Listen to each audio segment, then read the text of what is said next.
ઊંઝા વિશ્વકર્મા દાદાના ધામમાં 22મો ભવ્ય પાટોત્સવ ધામધૂમપૂર્વક ઉજવાયો।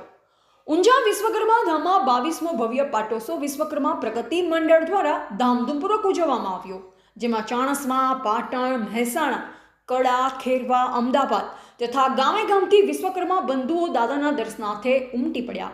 વિશ્વકર્મા દાદાને 56 ભોગ અન્નકૂટમાં 151 કરતાં વધુ વાનગીનો ભવ્ય અન્નકૂટ ધરાવવામાં આવ્યો, જેમાં સથવારા, કડિયા, લુહાર, પંચાલ, સુથાર તમામ કારીગર વર્ગ દાદાના દર્શનનો લાભ લઈ ધન્યભાગી થયા।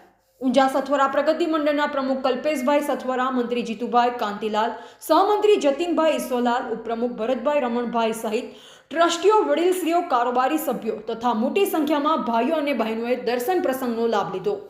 એવા જગતસિંહ દરબાર, પાલનપુર, બનાસકાંઠા, જેબી ગુજરાત ન્યૂઝ। સથારા સુનિલ કુમાર ઈશ્વરભાઈ।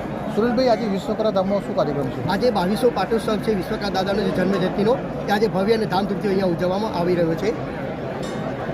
શું કાર્યક્રમ છે આજે? આજે દાદાના પહેલાં તો સૌપ્રથમ 5 પાટલા છે, 5 પાટલાની અંદર ભવ્ય ધાર્મિક સરસ મજાના કાર્યક્રમ છે।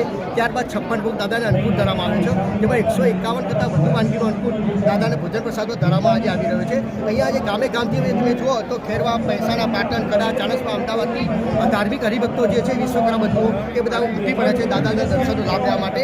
અને આપણે અહીંયા જોઈ શકીએ છીએ કે એકનો માહોલ અહીંયા જોઈ રહ્યા છીએ આપણે, જેમાં તમામ કાર્યક્રમોની અંદર સરસ મજાની ઉજવણીઓ પણ એવી સરસ થઈ રહી છે।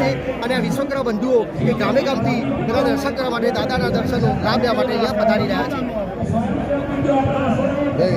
છે।